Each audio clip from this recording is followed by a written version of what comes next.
Garbo sa syudad sa Davao nga duna na usay pipila ka mga Davaoenyo nga nalakip sa top 10 sa Certified Public Accountant Licensure Exam.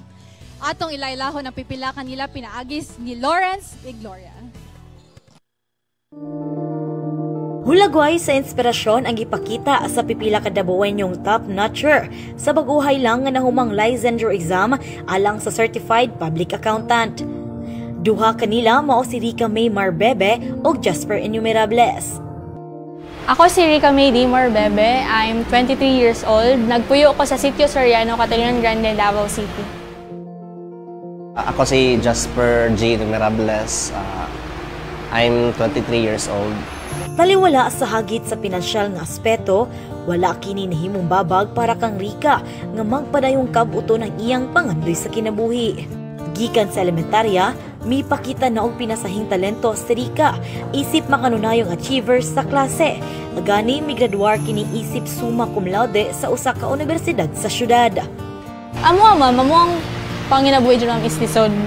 Pero grateful ko ma'am kay ang akong papa ug akong mga parents kay maningkamot jud sila nga mahatag amo ang pang ado-ado na kinabuhi pero ay pang alo-alo na pangangailangan ma'am.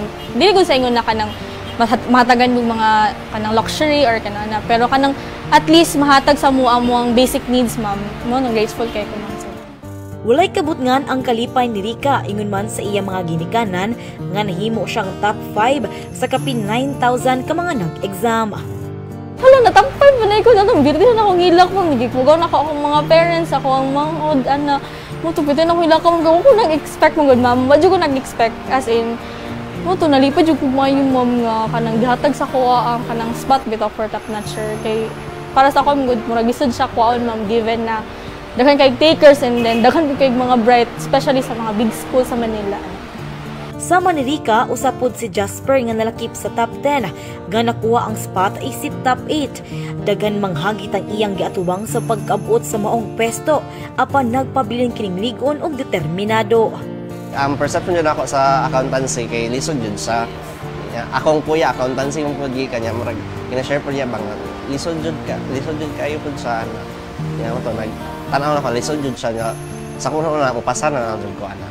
Nailahi nga link para makita ang top 10. Ya, mga to, check na ko, apil mo na kita na ko ang pangalan nasa top 8. Ya, mga to, ya.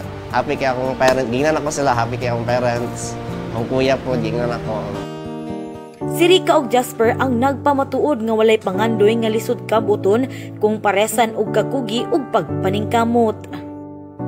Nagpasalamat jud kog dako sa inyo nga maen pa sa akong mga igsoon kay nako kay mong natabang sa akong pag-eskwela. Wala ko karon sa akong na abot sa kinabuhi kung wala mo sa akong kiriran. And love kay tamong tanan. Para ni sa inyo tanan akong gibuhat. Akong mga pangarap is para jud ni sa inyo. So love kay tamong. Mapa, salamat sa pagsuporta sa kuha, salamat kay nisalig mo katong pag-ingon nako nga gusto ko mag-double review kay ihatag na ko kong best niya, gisuportahan ko niyo financially o emotionally. Salamat kay wala kay ko niyo gina-pressure, ginaingnan pa ko ninyo nga kung salay makaya. Salamat din sa inyo ha.